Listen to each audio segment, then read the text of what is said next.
والسلام على سيد الرسل والصلاة والسلام على سيد الرسل وخاتم الأنبياء وعلى آله المجتبى وأصحابه الأتقياء ونشهد أن سيدنا وسندنا وحبيبنا وشفيعنا ومرشدنا ومولانا محمدا عبده ورسوله صلى الله تعالى عليه وعلى آله وأصحابه وأحبابه وأزواجه وذرياته وأهل بيته أجمعين وسلم تسليما كثيرا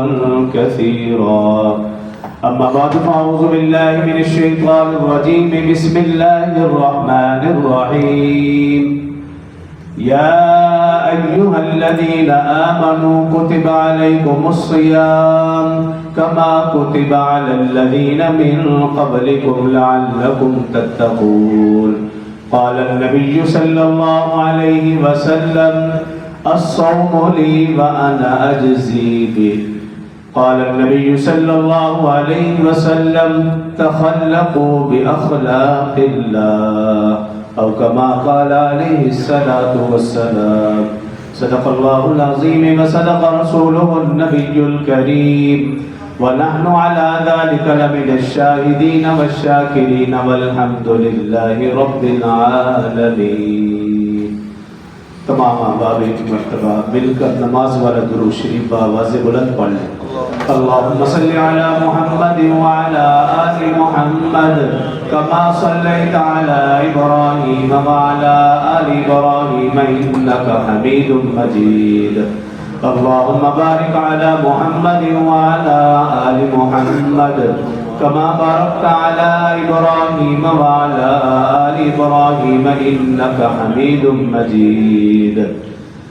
رب اشرح لي صدري ويسر لي أمري واحلل عقدة من لساني يفقهوا قولي. رب زدني علما رب زدني علما رب زدني علما. میرے انتہائی واجب الاحترام برادران اسلام، دوستوں، بزرگوں، بھائیوں،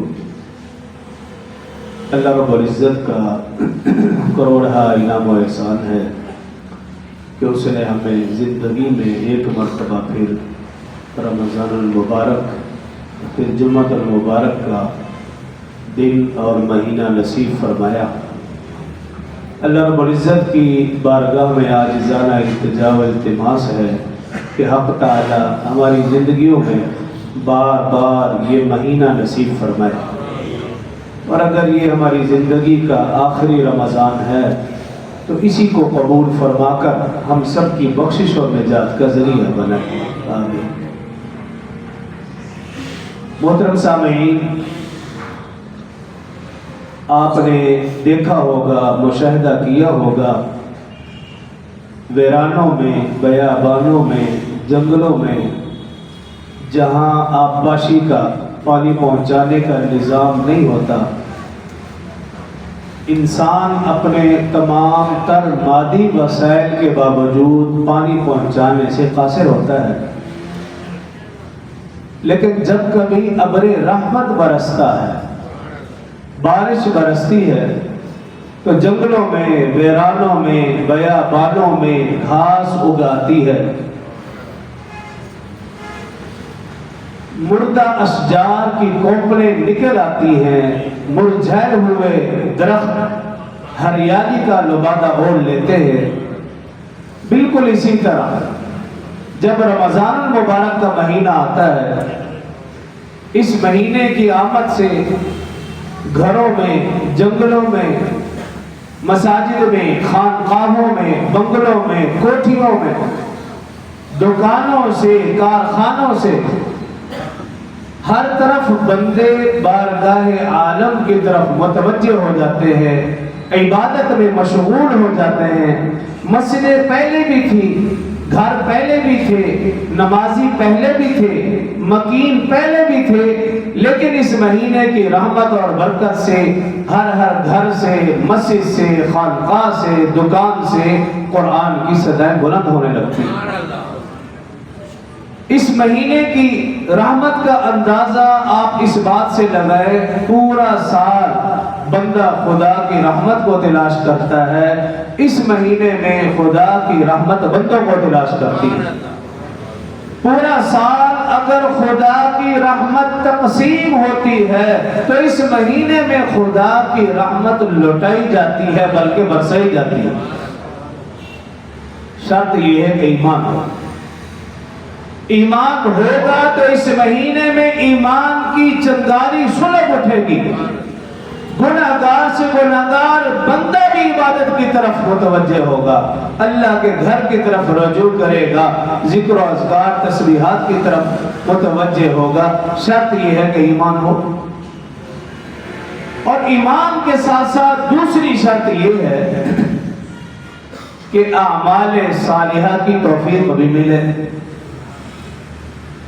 اللہ نے ایمان سے تو نوازا، مسجد کے قرب و جوار میں بے شمار لوگ ایمان کی دولت سے بہرہ مند ہے، ایمان کی دولت ہے، مسلمان ہیں، لیکن ہم دیکھتے ہیں کہ اس مہینے میں بھی وہ مسجد کی طرف متوجہ نہیں ہوتے، اس مہینے میں بھی وہ اعمال صالحہ سے محروم رہ جاتے ہیں، اعمال صالحہ کی توفیق نہیں ہوتی۔ وجہ کیا ہے کہ ایمان تو ہے لیکن اعمال صالحہ کی طلب ان کے دلوں میں نہیں ہے، طلب ان کے دلوں میں نہیں ہے۔ ایمان کے ساتھ ساتھ اعمال صالحہ کی طلب بھی ہو، پھر اللہ توفیق دیتے ہیں۔ بے طلبوں کو ہدایت نہیں ملا کرتی، اور اگر میں اور آپ اللہ کے گھر میں آ رہے ہیں، اعمال صالحہ کی توفیق مل رہی ہے، تو اس میں اپنا کمال کبھی نہ سمجھنا۔ جس دن اپنا کمال سمجھا تو سارے کے سارے اعمال ضائع۔ میرا اور آپ کا آنا یہ اللہ کی خالص توفیق سے ہے، کیونکہ حدیث مبارکہ میں ہے اللہ اس کو اپنے گھر میں آنے کی توفیق عطا فرماتے ہیں جس کی طرف 70 مرتبہ نظر کرم فرماتے ہیں، اور اللہ اس وقت تک مسجد میں آنے کی توفیق عطا فرماتے ہیں جب تک بندے سے راضی ہوتے ہیں۔ جب اللہ بندے سے ناراض ہوں، اس سے مال دولت نہیں چھینتے، اس سے کاروبار نہیں چھینتے، اس سے عہدہ اور منصب نہیں چھینتے، اس سے گھر میں آنے کی توفیق چھین لیتے ہیں، تب بندہ سمجھ لے کہ اللہ مجھ سے ناراض ہے۔ تو اللہ سے توفیق مانگتے رہا کرے، اعمال صالحہ کی توفیق دل میں ہو، اس کی طلب ہو، اس کی طلب ہو، پھر اعمال صالحہ کی توفیق ملتی رہے گی۔ جیسا کہ بزرگوں نے واقعہ لکھا کہ ایک نوکر اور ایک آقا دونوں سفر میں جا رہے تھے، دونوں مسلمان ہیں، دونوں کے دلوں میں ایمان ہے، اسلام ہے، کلمہ کو مسلمان ہے۔ راستے میں جاتے ہوئے نماز کا وقت آیا، مسجد آئی، نوکر ملازم غلام اپنے آقا سے، اپنے مالک سے کہنے لگا کہ اگر اجازت ہو تو میں مسجد میں جا کر نماز پڑھ لوں۔ مالک نے اجازت دے دی، مسجد میں غلام چلا گیا، نماز پڑھی، نماز کے بعد ہاتھ اٹھائے، مالک حقیقی سے ایسی تار جڑی، ایسا رابطہ ہوا، باہر کھڑے مالک مجازی کو بھول گیا، کافی دیر تک تو انتظار کرتا رہا، پھر وہ باہر کھڑا مالک، اس کا آقا مجازی مالک آواز دیتا ہے بھی باہر کیوں نہیں آ رہے؟ اندر بیٹھا غلام ملازم نوکر کہنے لگا مجھے باہر نہیں آنے دے رہا۔ باہر کھڑے مالک کو، آقا کو غصہ آ گیا بھی تو ملازم میرا، نوکر میرا، آقا تیرا میں، مالک تیرا میں، کون ہے جو تجھے مسجد سے باہر نہیں آنے دے رہا؟ غلام کہنے لگا جو ذات تجھے مسجد کے اندر نہیں آنے دے رہی وہ مجھے مسجد سے باہر نہیں آنے دے رہا۔ میں اور آپ مسجد کے اندر ہیں، یہ خالص اللہ کی توفیق ہے، میرا اور آپ کا بالکل کوئی کمال نہیں۔ اور جو مسجد سے باہر ہیں ان کی فکر کرنا یہ بھی میری اور آپ کی ذمہ داری ہے. مجھ سے اور آپ سے اس کے بارے میں بھی پوچھو گے کہ میرے بھائی رشتہ دار کنبہ قبیلہ برادری جاننے والے کلمہ و مسلمان ایک جسم کی مانند ہے. اگر وہ مسجد میں نہیں آ رہے اس میں یقیناً میرے اور آپ کے ایمان میں بھی کمی ہے اور اعمال میں بھی کمی ہے. ان کی بھی فکر کرنی اور اعمال صالحہ کی توفیق ہوگی. تو اعمال صالحہ کی توفیق کے ساتھ ساتھ اعمال صالحہ کی توفیق ہوگی تو اس اعمال صالحہ کا اثر ہماری زندگیوں میں بھی پڑے گا, ہمارے مال میں بھی پڑے گا, کاروبار کے اوپر بھی پڑے گا, ہر چیز کے اوپر اعمال صالحہ کا اثر پڑے گا. یہاں تک کہ ہمارے جسم کے اوپر, ہمارے چہرے کی نورانیت کے اوپر بھی پڑے گا. حضرت شیخ عبد القادر جیلانی رحمت اللہ تعالی علیہ اپنی کتاب غنیۃ الطالبین میں لکھتے ہیں کہ اگر آپ رمضان کا لفظ ہی دیکھو, فرماتے ہیں رمضان رمز سے ہے, رمز کا مطلب ہے جلانا. فرماتے ہیں یہ نام ہی بتا رہا ہے کہ جو شخص رمضان کے مہینے میں روزوں کا اہتمام کرتا ہے, فرماتے ہیں اس کے گناہ جل جاتے ہیں, اس کے نفس کا شیطان جل جاتا ہے, اور حقیقی معنوں میں جو شیطان ہے وہ بھی قید کر دیا جاتا ہے, وہ بھی جل جاتا ہے. گویا جو رمضان کا حق ادا کرنے کی کوشش کرتا ہے اس کی زندگی کے گناہ جل کے اب رمضان کے بعد وہ ایسے ہے جیسے کہ وہ ماں کے پیٹ سے پاک صاف پیدا ہوا. اور پھر فرماتے ہیں کہ رمضان کے لفظ کے اوپر غور کرو. فرماتے ہیں رمضان کا ایک ایک حرف بتا رہا ہے, رمضان کا راہ بتا رہا ہے کہ یہ رحمت والا مہینہ ہے, رمضان کی میم بتا رہی ہے کہ یہ مغفرت والا مہینہ, رمضان کا حرف ذوق بتا رہا ہے کہ جنت کی ضمانت والا مہینہ, رمضان کا حرف الف بتا رہا ہے یہ الف اور انس والا الفت والا مہینہ, رمضان کا حرف نون بتا رہا ہے یہ نورانیت والا مہینہ. فرماتے ہیں اگر تم اس مہینے میں اللہ کی رحمت چاہتے ہو, مغفرت چاہتے ہو, جنت کی ضمانت چاہتے ہو, انس الفت محبت چاہتے ہو, نورانیت چاہتے ہو, اس مہینے میں عبادت کر لو, رحمت بھی نصیب ہو جائے گی, مغفرت کے حقدار بھی ہو جاؤ گے, جنت کی ضمانت بھی مل جائے گی, اللہ انس الفت بھی محبت بھی پیدا فرما دیں گے, اور تمہارے جسم پر چہرے پر نورانیت بھی آ جائے گی. تو یہ ایسا بخشش اور رحمت اور مغفرت والا مہینہ. مفسرین نے لکھا کہ حضرت آدم علیہ السلام اور اما حوا علیہ السلام جنت میں تھے. جنت سے جب زمین پر آئے مختلف علاقوں میں اترے, جدا جدا تھے دونوں. اللہ رب العزت سے معافی کی درخواست کرتے رہے, ربنا ظلمنا انفسنا وان لم تغفر لنا وترحمنا لنکونن من الخاسرین. کئی عرصے کے بعد دونوں میدان عرفات جبل رحمت میں آپس میں ملے, ملاقات ہوئی, اس کے بعد پھر توبہ استغفار میں لگ گئے. جب آدم علیہ السلام کو یقین ہو گیا, اللہ کی طرف سے فتاب علیہ کا لقب مل گیا, تو آدم علیہ السلام کو تسلی ہو گئی کہ ہماری بخشش اور مغفرت ہو گئی. فرماتے ہیں کئی سالوں کے بعد آدم علیہ السلام نے اپنا چہرہ دیکھا, آئینے میں دیکھا یا پانی میں دیکھا یا جس چیز میں بھی دیکھا, تو محسوس کیا کہ میرے چہرے پر جو جنت کا حسن تھا, میرے اندر جو جنت کی صفات تھی, جنت کے کمالات تھے, جنت کی خوبیاں تھی, اب وہ مجھے نظر نہیں آ رہے. پھر اللہ رب العزت سے دعا مانگنے لگے, اے باری تعالیٰ جنت میں جو مجھے حسن عطا فرمایا تھا, کمالات عطا فرمائے تھے, خوبیاں عطا فرمائی تھی, وہ مجھے اپنے اندر محسوس نہیں ہو رہی, میرے چہرے میں جنت کا حسن نظر نہیں آ رہا. اے باری تعالیٰ وہ حسن, وہ خوبیاں, وہ کمالات مجھے عطا فرما دے. اللہ رب العزت نے فرمایا, اے آدم ہر مہینے کی 13, 14, 15 تاریخ کو روزے کا اہتمام تم کر لو. جنت کا حسن, جنت کی نعمتیں, جنت کے کمالات, جنت کی خوبیاں, جنت کے اوصاف میں تمہیں عطا کر دوں گا. ہر مہینے 3 روزہ رکھنے سے اللہ نے آدم علیہ السلام کو جنت کی خوبیاں عطا فرما دی، جنت کا حسن عطا فرما دیا، جنت کے کمالات عطا فرما دیے۔ اگر میں اور آپ اللہ رسول کے حکم سے 1 مہینہ روزے کا اہتمام کریں گے، صحیح معنوں میں اہتمام کریں گے، رمضان قرآن کا حق ادا کریں گے، تو ہمارے اندر جنت کی نعمتیں، جنت کی صفات، جنت کی خوبیاں، جنت کا حسن، ہمارے چہرے پر نورانیت ضرور پیدا ہوگی۔ شرط یہ کہ حق ادا کریں۔ پھر اللہ کی صفات، اور حدیث مبارکہ میں بھی ہے تخلقوا باخلاق اللہ، کہ تم اپنے اندر اللہ کی صفات پیدا کرو، کیونکہ انسان اللہ کا نائب ہے، خلیفہ ہے۔ وَإِذْ قَالَ رَبُّكَ لِلْمَلَائِكَةِ إِنِّي جَاعِلٌ فِي الْأَرْضِ خَلِيفَةً، اللہ فرما رہا ہے میں نے اپنا نائب بنا کر بھیجا انسان کو، تو اس انسان کے اندر اللہ کی صفات ہونی چاہیے۔ تخلقوا باخلاق اللہ، آقا صلی اللہ علیہ وسلم نے فرمایا تم اپنے اندر اللہ کی صفات پیدا کرو۔ اب اللہ کی صفات کہ اللہ کریم ہے۔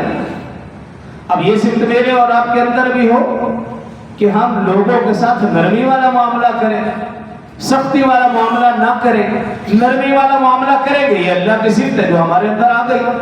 خاص طور پر رمضان کے متعلق تو آقا صلی اللہ علیہ وسلم نے فرمایا رمضان میں اپنے ماتحتوں پر بوجھ، کام کا بوجھ ہلکا کر دو، پہلے جو روٹین تھی اس سے کم بوجھ، خاص طور پر رمضان میں حکم ہے۔ تو اس چیز کے اوپر بھی نظر رکھیں کہ ہم اپنے ماتحتوں پر ہم کام پہلے سے کم لے رہے ہیں یا پہلے سے زیادہ لے رہے ہیں۔ تو اگر پہلے سے کم لے رہے ہیں، بوجھ ہلکا کر دیا، تو وہ اللہ کی صفت ہے، وہ ہمارے اندر۔ اللہ رحیم ہے، رحم فرمانے والا، ہم بھی لوگوں پر رحم کریں گے، اللہ کی صفت ہے۔ اللہ ستار العیوب ہے، عیبوں پر پردہ ڈالنے والا ہے، یہ صفت میرے اور آپ کے اندر بھی ہو۔ اگر کسی نے برائی دیکھے اس کے عیبوں پر پردہ ڈالے، اللہ کا وعدہ ہے، اللہ کے رسول کا وعدہ ہے، اللہ قیامت والے دن ہمارے عیبوں پر بھی پردہ ڈالے گا۔ اللہ غفار الذنوب ہے، گناہوں کو معاف کرنے والا ہے، یہ صفت میرے اور آپ کے اندر بھی ہو کہ اگر ہمارے کسی بھائی بہن رشتہ دار کنبہ قبیلہ برادری کسی جاننے والے ملنے جلنے والے سے کوئی غلطی ہو گئی ہے، ہم معاف کر دیں، درگزر کر دیں، کیونکہ اللہ غفار الذنوب ہے۔ وہ صفت ہمارے اندر بھی ہونی چاہیے۔ کیوں؟ میں اور آپ اللہ کے نائب ہیں، انسان اللہ کا خلیفہ ہے، اللہ کا نائب ہے، وہ صفات ہونی چاہیے۔ اور روزے والی عبادت کا مقصد بھی صرف اور صرف یہی ہے اللہ والی صفات میرے اور آپ کے اندر آ جائے۔ اور جتنی بھی عبادات ہیں، کسی عبادت میں اللہ کی صفات کا مظہر نہیں ہے۔ نماز اللہ کی صفات کا مظہر نہیں ہے، کیونکہ انسان رکوع کرتا ہے، سجود کرتا ہے، اللہ کے اندر تو یہ صفت نہیں۔ زکوٰۃ والی صفت ہو، حج والی صفت ہو، لیکن روزہ ایسی عبادت ہے جو اللہ کی صفات کا مظہر ہے۔ اللہ کھانے سے پاک، اللہ پینے سے پاک، اللہ خواہشات نفسانی سے پاک، اور ہمیں بھی یہ حکم دیا گیا کہ صبح صادق 24 گھنٹے نہیں، صبح صادق سے لے کر غروب آفتاب تک اللہ والی صفات ہمارے اندر آ جائیں، ہم کھانے سے رک جائیں، پینے سے رک جائیں، خواہشات نفسانی سے رک جائیں۔ یہ اللہ والی صفات ہیں، یہ صفات میرے اور آپ کے اندر پیدا ہو جائے گی، کسی اور عبادت میں اللہ کی صفات نہیں۔ اسی وجہ سے پھر رسول اللہ صلی اللہ علیہ وسلم فرماتے ہیں، حدیث قدسی اللہ فرماتے ہیں الصوم لی وانا اجزی بہ، کہ جب تمہارے اندر اللہ والی صفات پیدا ہو جائے گی، کھانے سے رک گئے، پینے سے رک گئے، خواہشات نفسانی سے رک گئے، تو پھر اللہ فرماتا ہے الصوم لی وانا اجزی بہ، روزہ میرے لیے ہے اور اس کی جزا بھی میں خود دوں گا۔ جتنی عبادات ہیں اللہ نے سب عبادات کے بارے میں فرمایا، نماز پڑھو گے اتنا ثواب ہے، زکوٰۃ دو گے مال میں برکت ہوگی اتنا اجر ملے گا، حج کرو گے اتنا ثواب ہے، اتنے گناہ معاف ہیں، قرآن پڑھو گے اتنا ثواب ہے۔ لیکن جب روزے کی باری آئی، اللہ رب العزت نے فرمایا الصوم لی وانا اجزی بہ، چونکہ روزہ خالصتاً میرے لیے ہے، ساری کی ساری عبادات میں ریا ممکن ہے۔ ہو سکتا ہے کوئی نماز اس لیے پڑھ رہا ہو کہ لوگ کہیں بڑا نمازی ہے، زکوٰۃ اس لیے دے لوگ کہیں بڑا سخی ہے، حج اس لیے کرے کہ لوگ کہیں یہ حاجی صاحب، جہاد اس لیے کرے لوگ کہیں یہ بڑا بہادر ہے، لیکن فرمایا روزہ ایسی عبادت یہ انسان اور بندے کے درمیان ہے، جب تک بندہ کسی کو بتائے گا نہیں، کسی کو معلوم نہیں ہوگا، یہ خالصتاً اللہ کے لیے ہے، اس میں رعا ممکن نہیں۔ اس لیے فرمایا کہ جب روزے کا ثواب لکھنے کی باری آتی ہے، اللہ فرشتوں سے فرماتے ہیں تم ہٹ جاؤ، اس کا ثواب اگر اتنا زیادہ ہے سارے فرشتے مل کر بھی ایک روزہ دار کے اجر و ثواب کو نہیں لکھ سکتے۔ فرمایا روزہ میرے لیے، اس کی جزا میں دوں گا، اور جو اللہ اپنے شان شان جزا دیں گے، اجر دیں گے، ہم دنیا میں رہتے ہوئے وہ اجر سوچ بھی نہیں سکتے، اس کے لیے جنت میں جائیں گے تو وہ اجر معلوم ہوگا۔ لیکن شرط کیا ہے؟ رمضان اور قرآن کا حق ادا کیا۔ اگر روزہ رکھا اور سارا دن صرف سونے پہ گزار دیا، اگر نمازوں کا اہتمام کیا، سوئے رہے، پھر بھی عبادت ہے کہ چلو نمازیں تو بر وقت بعد جماعت پڑھی جا رہی ہے۔ اس دور میں نماز با جماعت کا اہتمام کر لینا اور اس کے علاوہ سوئے رہنا یہ بھی بہت بڑی بزرگی ہے، اور ایسا ناممکن ہے، کیونکہ آج جو شیطان میرے اور آپ کے ہاتھ میں آ چکا ہے، اس نے ہمیں نہ سونے کا رکھا، نہ تلاوت قرآن کا رکھا، نہ نماز کا رکھا، نہ تراویح کا، کسی کام کا نہیں چھوڑا، بس یہی ہمارے لیے سب کچھ ہے، اور اسی پر وقت ضائع۔ ان آنکھوں نے دیکھا مسجد کے ساتھ گھنٹہ گھنٹہ نوجوان موبائل ہاتھ میں ایک ٹانگ پہ کھڑا ہے، نہ نماز کا پتہ ہے، نہ تراویح کا پتہ ہے، نہ قرآن کا پتہ ہے، کچھ نہیں معلوم نہیں۔ اور یہ نوجوان پچھلے ہی تاریخوں میں 3 راتیں مسلسل جاگتا رہا، اور گھر کی چھت پر جاگتا رہا، شور شرابہ کرتا رہا، ہلا گلا کرتا رہا۔ آج جب روزوں کی باری ہے، تراویح کی باری، جی مجھ سے تو نہیں پڑھی جاتی، بھئی وہ 3 راتیں تم کیسے کھڑے رہے؟ شیطان کو راضی کرنے کے لیے 3 راتیں تم نے چھت پہ گزار دی، شور شرابہ کیا، ہلا گلا کیا۔ آج تراویح میں 1 گھنٹہ سوا گھنٹہ کھڑا ہو نہیں سکتا، بھی تیری جوانی کس کام کی؟ پھر تو شیطان کے کام کی۔ تو جس نے رمضان کا حق ادا کیا اس کے لیے تو روزہ قیامت والے دن سفارشی بنے گا، اور جس نے رمضان کا حق ادا نہیں کیا اس کے خلاف گواہی دے گا۔ تو رمضان کا حق ادا کرنے کی کوشش کریں، اور رمضان کا حق کیسے ادا ہوگا؟ کہ جب ہم روزہ رکھیں تو پھر گناہوں سے بچنے کی پوری کوشش کریں۔ دوسرے نمبر پر ہے قرآن۔ رمضان کا تو ہم اہتمام کر لیتے ہیں، روزے کا اہتمام کسی نہ کسی حد تک کر لیتے ہیں، قرآن میں یقیناً ہم بہت بڑی سستی اور غفلت کرتے ہیں۔ اور بعض لوگ ایسے ہیں پورا سال توفیق نہیں ہوتی، رمضان کے بارے میں سوچتے رہتے ہیں رمضان آئے گا تو قرآن کھولیں گے، تو بس رمضان آیا، پہلے دن کھولا، دوسرے دن، تیسرے دن پھر قرآن کا، پھر قصہ ختم۔ کہ چلو ٹھیک ہے، اگر اتنا بھی وقت نہیں تو کم از کم خدا کے لیے نماز تراویح میں ایک قرآن مکمل سننے کی سعادت حاصل کر لو۔ تراویح جب پوری پڑھیں گے تو ایک قرآن مکمل سنا جائے گا، تو کسی نہ کسی حد تک اس کا حق ادا ہو سکتا ہے۔ ایک بندہ نہ قرآن کی تلاوت کر رہا ہے نہ تراویح پڑھ رہا ہے تو وہ تو قرآن سے محروم ہے۔ اور علماء نے لکھا کہ قرآن کا حق یہ ہے، رمضان میں قرآن کا حق یہ ہے کم از کم 2 قرآن مکمل کیے جائیں، اور اگر کوئی شخص 2 قرآن مکمل نہیں کر پاتا، 1 قرآن پڑھتا ہے، اس نے آدھا حق ادا کیا۔ اور اگر کسی نے 1 قرآن بھی مکمل نہیں پڑھا تو گویا اس نے قرآن کا حق ادا نہیں کیا۔ اب یہ قرآن قیامت والے دن اس کے خلاف گواہی دے گا۔ تو 1 بھی قرآن اگر ہم نہیں پڑھ سکتے اور پھر ہم یہ امید رکھیں یہ قرآن ہمارے حق میں سفارش کرے گا، ایسا نہیں ہو سکتا۔ اور آپ اپنے بزرگوں کو دیکھیے، آج ہی میں پڑھ رہا تھا دین پور شریف کے ایک بزرگ میاں عبدالہادی رحمت اللہ تعالی کے بارے میں آتا ہے، فجر کی نماز کے بعد قرآن پڑھتے یہاں تک کہ ظہر ہو جاتی، ظہر کے بعد پھر قرآن پڑھتے یہاں تک کہ عصر ہو جاتی، عصر کے بعد پھر قرآن اٹھاتے، افطاری کا وقت بعد میں ہوتا، ان کا قرآن ایک پورا مکمل ہو جایا کرتا۔ حضرت شیخ الحدیث رئیس زکریا رحمت اللہ تعالی علیہ فضیل احمد، ان کا معمول کیا تھا؟ تراویح میں ایک قرآن سناتے، اس کے علاوہ ایک قرآن روزانہ رات کو مکمل فرماتے، ایک قرآن روزانہ دن کو مکمل فرماتے۔ رمضان مکمل ہوتا 61 قرآن پاک ان کے مکمل ہو جاتا۔ یہ ہمارے بزرگ سیدنا عثمان غنی رضی اللہ عنہ کے متعلق آتا ہے، وہ ایک رکعت میں ایک پورا قرآن پڑھا کرتے تھے۔ یہ تو بڑے حضرات تھے، ہم اپنے ابا و اجداد کو دیکھ لیں، اپنے اساتذہ کو دیکھ لیں، ان کا قرآن کا کیا معمول تھا۔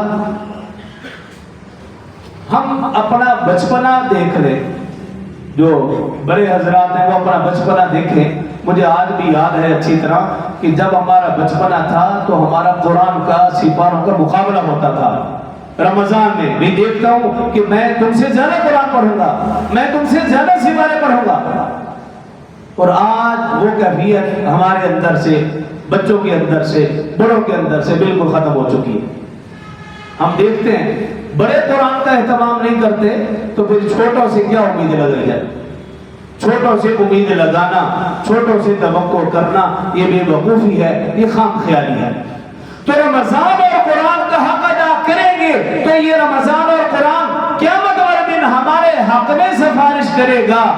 اگر ہم رمضان اور قرآن کا حق ادا نہ کر سکے، یہ رمضان اور قرآن قیامت والے دن ہمارے خلاف گواہی دے گا۔